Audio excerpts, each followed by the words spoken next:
മന്ത്രി K B Ganesh Kumar തൽക്കാലം രക്ഷപ്പെട്ടിരിക്കുന്നു. ഏതാണ്ട് LDFും ഒന്ന് തടി കഴിച്ചിലായിരിക്കുന്നു എന്നാണ് നമുക്ക് പറയാനുള്ളത്. എന്താണ് കാര്യം എന്നുള്ളത് എൻ്റെ പ്രേക്ഷകർക്ക് മുഴുവൻ അറിയാം. ഈ കഴിഞ്ഞ ദിവസങ്ങളിൽ ഏതാണ്ട് ഒരു 2 ദിവസങ്ങളായി, 2 ദിവസത്തിന് മുമ്പ് തന്നെ സോഷ്യൽ മീഡിയയിലെല്ലാം കറങ്ങി നടന്ന ഒരു ആരോപണമുണ്ടായിരുന്നു. അത് മന്ത്രി ഗണേഷ് കുമാറിൻ്റെ ഭാര്യ 121 എന്ന് പറയുന്ന പോലീസിൻ്റെ നമ്പറിലേക്ക് സഹായത്തിന് വേണ്ടി വിളിച്ചുവെന്നും അതെന്തിനായിരുന്നു എന്നുമൊക്കെയുള്ള ചില വിശദീകരണങ്ങളൊക്കെ തന്നെ സോഷ്യൽ മീഡിയയിലൊക്കെ വന്നിരുന്നു.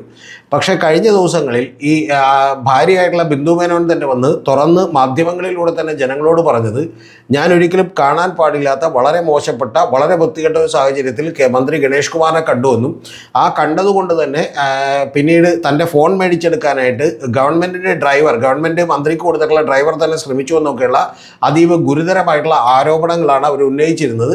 അപ്പോൾ അതൊക്കെ തന്നെ അവൾക്കൊപ്പം എന്ന് പറഞ്ഞ് നീങ്ങുന്ന മുഖ്യമന്ത്രിയുടെ ക്രെഡിബിലിറ്റിയും അതുപോലെ LDFിൻ്റെ ക്രെഡിബിലിറ്റിയും ഒക്കെ ചോദ്യം ചെയ്യാനായിട്ട് രാഷ്ട്രീയ എതിരാളികളൊക്കെ തന്നെ സഹായിച്ചിരുന്നു എന്നുള്ളത് വാസ്തവമായിട്ടുള്ള ഒരു കാര്യമാണ്. അതിൻ്റെ പുറത്ത് ചില ഡാമേജുകൾ ഉണ്ടാവുകയും ഇന്ന് അവർ മന്ത്രി ഗണേഷ് കുമാറിൻ്റെ പത്തനാപുരത്ത് തന്നെയുള്ള MLA ഓഫീസിലേക്ക് വലിയ പ്രകടനം കോൺഗ്രസ് ഒക്കെ തന്നെ നടത്തുകയും ചെയ്തു.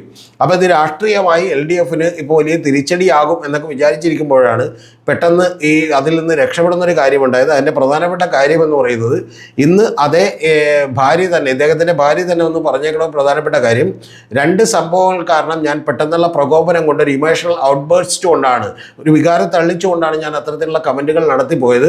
പക്ഷേ ഞാൻ മുന്നോട്ടൊരു പരാതിയുമായി നീങ്ങുന്നില്ല എന്ന് പറഞ്ഞതുകൊണ്ടാണ് തൽക്കാലം കെ വി ഗണേഷ് കുമാർ രക്ഷപ്പെട്ടിട്ടുള്ളത്. അവർ പറയുന്ന ഒരു പ്രധാനപ്പെട്ട കാര്യം, കഴിഞ്ഞ ദിവസങ്ങളിൽ മാധ്യമങ്ങളോട് സംസാരിച്ചപ്പോൾ 121 ഒക്കെ വിളിക്കുന്നത് വട്ടുള്ളവരാണ് എന്ന് പറഞ്ഞിരുന്നു. കൂടാതെ അദ്ദേഹം 5000-ലധികം പ്രണയങ്ങളുണ്ട് എന്നൊക്കെ പറഞ്ഞിരുന്നു. അപ്പോൾ ഇത് രണ്ടും കേട്ടപ്പോൾ ഒരു ഭാര്യ എന്നുള്ള നിലയിൽ എനിക്ക് വലിയ തോതിലുള്ള രോഷമുണ്ടായി. പക്ഷേ ഞാൻ ഇനി അദ്ദേഹത്തിനെതിരെ പരാതിയോ അല്ലെങ്കിൽ അദ്ദേഹത്തെ വിട്ടുപോകാനോ ഒന്നും ഞാൻ തയ്യാറാകുന്നില്ല. എനിക്ക് വളരെ ഇഷ്ടമുള്ള ഒരാളാണ്, അദ്ദേഹത്തിന് തെറ്റുകളൊക്കെ പറ്റിയിട്ടുണ്ട്. പക്ഷേ ഞാൻ എന്ത് ചെയ്യുന്നു, അതെല്ലാം സഹിച്ച് മുന്നോട്ട് പോകാൻ തന്നെ തീരുമാനിക്കുന്നു എന്നുള്ളതാണ് അവർ പറഞ്ഞേക്കുന്നത്. അപ്പോൾ അതിൻ്റെ പുറത്ത് ഒരു രാഷ്ട്രീയമായിട്ടുള്ള വലിയ തീരുമാനങ്ങളിലേക്ക്, മന്ത്രി രാജിവെക്കേണ്ട തീരുമാനങ്ങളിലേക്ക് അല്ലെങ്കിൽ രാജിവെപ്പിക്കേണ്ട തീരുമാനങ്ങളിലേക്ക് മുഖ്യമന്ത്രി എടുക്കുമോ എന്നൊക്കെയുള്ള സംശയം ആളുകൾക്കുണ്ടായിരുന്നു. കൂടാതെ രാജിവെക്കുകയാണെങ്കിൽ പിന്നെ മന്ത്രി കെ വി ഗണേഷ് കുമാറിന് വീണ്ടും ഒരു തെരഞ്ഞെടുപ്പിൽ ഇടതുപക്ഷ ജനാധിപത്യ മുന്നണിയുടെ സീറ്റ് കൊടുക്കാൻ കഴിയുമോ എന്നൊക്കെയുള്ള സംശയങ്ങളൊക്കെ ഉണ്ടായിരുന്നു.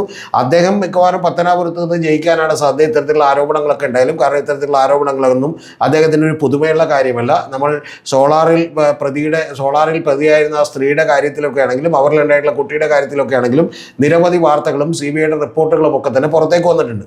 അതുകൊണ്ട് കെ ബി ഗണേഷ് കുമാറിന് കൂടുതലായിട്ടൊന്നും സംഭവിക്കാനില്ല. അദ്ദേഹത്തിന് പത്തനാപുരത്ത് വലിയ പ്രശ്നമൊന്നും ഉണ്ടാവില്ല. പക്ഷേ പ്രധാനപ്പെട്ട ഒരു കാര്യം, LDF ഉയർത്തിക്കൊണ്ടുവന്ന ഒരു സ്ത്രീപക്ഷ രാഷ്ട്രീയത്തിന് അത് വലിയ തോതിൽ ചോദ്യം ചെയ്യപ്പെടും എന്നുള്ളതൊരു യാഥാർത്ഥ്യമായിരുന്നു. കേരളത്തിലും ഇന്ത്യയിലുമൊക്കെ തന്നെ ഈ അടുത്ത് തെരഞ്ഞെടുപ്പുകളൊക്കെ നടത്തുമ്പോൾ അതിൽ ഏറ്റവും പ്രധാനപ്പെട്ട ഒരു വിഭാഗം എന്ന് പറയുന്നത് സ്ത്രീകളാണ്. അവരുടെ വോട്ടുകൾ കിട്ടുക എന്ന് പറയുന്നത് ഏറ്റവും പ്രധാനപ്പെട്ടതാണ്. ആണുങ്ങളുടെ വോട്ടുകൾ കുറച്ചുകൂടി പൊളിറ്റിക്കലി അവെയറായിട്ടുള്ള, പൊളിറ്റിക്കലി മോട്ടിവേറ്റഡ് ആയിട്ടുള്ള വോട്ടുകളായിരിക്കും എന്നുള്ള കാര്യത്തിലൊന്നും സംശയമില്ല. പക്ഷേ സ്ത്രീകളുടെ വോട്ടുകൾ അവർ വളരെ ചെറിയ ഇമോഷണലായിട്ടുള്ള വികാരപരമായിട്ടുള്ള കാര്യങ്ങളുടെ പുറത്തായിരിക്കും വോട്ട് ചെയ്യുക എന്നുള്ളതാണ് രോഹിത് തിവാരിയുടെയൊക്കെ പല പുസ്തകങ്ങളും പഠനങ്ങളും ഒക്കെ തന്നെ തെളിയിക്കുന്നത്. അവർ 1952 മുതലുള്ള പല തെരഞ്ഞെടുപ്പുകളിലും എങ്ങനെയാണ് വുമൺ ഇന്ത്യയിൽ വോട്ട് ചെയ്തത് എന്നുള്ളതിനെക്കുറിച്ച് വളരെ വിശദമായ പഠനം നടത്തി പുസ്തകങ്ങളൊക്കെ എഴുതിയിട്ടുണ്ട്. അതിൽ ചില പോരായ്മകളൊക്കെ ഉണ്ടെങ്കിൽ പുസ്തകങ്ങളൊക്കെ എഴുതിയിട്ടുണ്ട്. അപ്പോൾ അത്തരത്തിൽ നിരവധി പഠനങ്ങളൊക്കെ വന്നിട്ടുണ്ട്. അത് ഇന്ത്യയിലെമ്പാട് സംഭവിച്ചിട്ടുണ്ട്. കാരണം അത്തരത്തിൽ ചില ഫ്രീബീസ് ഒക്കെ തന്നെ കൊടുക്കുകയും, ഇപ്പോൾ ബീഹാറിൽ 10,000 രൂപ ഓരോ വീട്ടമ്മയുടെ അക്കൗണ്ടിലേക്ക് ഇട്ട് കൊടുക്കുകയും, അതുപോലെ മറ്റേ വലിയ തോതിലുള്ള പദ്ധതികൾ രാജസ്ഥാനിലും മധ്യപ്രദേശിലും ബംഗാളിലും ഒക്കെ തന്നെ പ്രഖ്യാപിക്കുകയും, മഹാരാഷ്ട്രയിലുമൊക്കെ തന്നെ ഇതുപോലെ വനിതകൾക്ക് പണം കൊടുക്കുന്ന പ്രഖ്യാപനങ്ങളൊക്കെ നടത്തുകയും, കർണാടകയിലൊക്കെ തന്നെ സ്ത്രീകൾക്ക് ബസ് യാത്ര സൗജന്യമാക്കി കൊടുക്കുകയും ഒക്കെ ചെയ്തുകൊണ്ടാണ് ഇത്തരത്തിലുള്ള വോട്ടുകൾ കുറച്ചും കൂടി തങ്ങളിലേക്ക് ചരിക്കാൻ വേണ്ടി ശ്രമിച്ചിട്ടുള്ളത്. നേരത്തെയൊക്കെ ഒരു 1950-കളിലൊക്കെ അല്ലെങ്കിൽ 60-70-കളിൽ വരെയൊക്കെ വോട്ട് ചെയ്യുന്നത് പലപ്പോഴും ഒരു പുരുഷൻ്റെ അഭിപ്രായം ചോദിച്ചിട്ടായിരിക്കുമെങ്കിൽ അതിൽ നിന്ന് പോലും സ്ത്രീകൾ മാറിയിരിക്കുന്നു എന്നൊക്കെ തിരിച്ചറിയുന്ന രാഷ്ട്രീയക്കാർ അതുകൊണ്ട് തന്നെ ഫോക്കസ് ചെയ്യുന്ന ഒരു ഏരിയയാണ്. അപ്പോൾ ആ കാര്യത്തിൽ വലിയ നേട്ടമുണ്ടാക്കാൻ LDFിന് കഴിഞ്ഞിരുന്നു. പ്രത്യേകിച്ച് രാഹുൽ മാങ്കൂട്ടം വിഷയമൊക്കെ വന്നപ്പോൾ തന്നെ കഴിഞ്ഞിരുന്നു. അപ്പോൾ ആ വിഷയമൊക്കെ ഉണ്ടായിക്കൊണ്ടിരിക്കുമ്പോഴാണ് ഈ കെ ബി ഗണേഷ് കുമാറിൻ്റെ കാര്യം കൂടി എത്തരത്തിൽ ഒരു പ്രശ്നം ഒരു പ്രതിസന്ധി ആകുമോ എന്ന് വിചാരിച്ച്. പക്ഷേ അതിപ്പോൾ ഏതാണ്ട് കുഴപ്പമില്ലാതായിരിക്കുന്നു. കാരണം അതൊരു കുടുംബ പ്രശ്നം മാത്രമാണ്, ഭാര്യയും ഭർത്താവും തമ്മിലുള്ള പ്രശ്നമാണ് എന്ന് പറയുന്ന തോന്നലാണ് ഇപ്പോൾ ഏതാണ്ട് സമൂഹത്തിന് മൊത്തം ഉണ്ടാകുന്നത്, പ്രത്യേകിച്ചും നമ്മുടെ കേരളത്തിലേക്ക് സ്ത്രീകൾക്കൊക്കെ തന്നെ ഉണ്ടാകുന്നത്. കൂടാതെ ഇതിനകത്ത് വലിയൊരു പ്രശ്നം കൂടി യഥാർത്ഥത്തിൽ ഈ പറയുന്ന കോൺഗ്രസിന് പറ്റിയെന്നാണ് ഞാൻ വിചാരിക്കുന്നത്. കാരണം KB ഗണേഷ് കുമാറിനെതിരെ VD സതീശനൊക്കെ നിരവധി പ്രസ്താവനകൾ നടത്തിയെങ്കിലും അതിനേക്കാൾ ശ്രദ്ധ കിട്ടിയൊരു പ്രസ്താവന രാഹുൽ മാങ്കൂട്ടം വന്ന് ഇദ്ദേഹത്തെ വെല്ലുവിളിക്കുന്നതും വലിയ തോതിൽ പ്രസ്താവന നടത്തുന്നതുമൊക്കെയാണ്.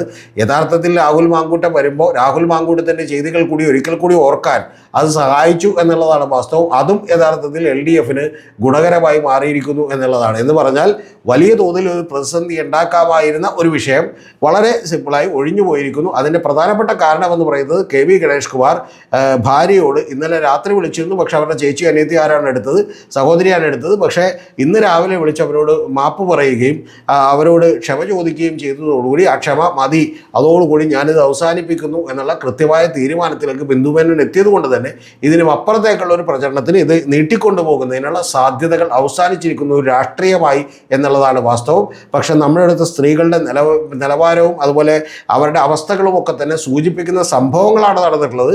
കൂടാതെ ഇദ്ദേഹത്തിൻ്റെ പുറത്തുള്ള ഇമേജുകൾക്കൊന്നും ഒരു വ്യത്യാസമില്ല. കാരണം ഇന്ന് വെള്ളാപ്പള്ളി നടേശൻ കൂടി ആഞ്ഞടിച്ചിട്ടുണ്ട്. കാരണം വളരെ മോശപ്പെട്ട രീതിയിലുള്ള ഒരു സ്വഭാവ സവിശേഷതകളുള്ള ഒരാളാണെന്ന് പറഞ്ഞിട്ടുണ്ട്.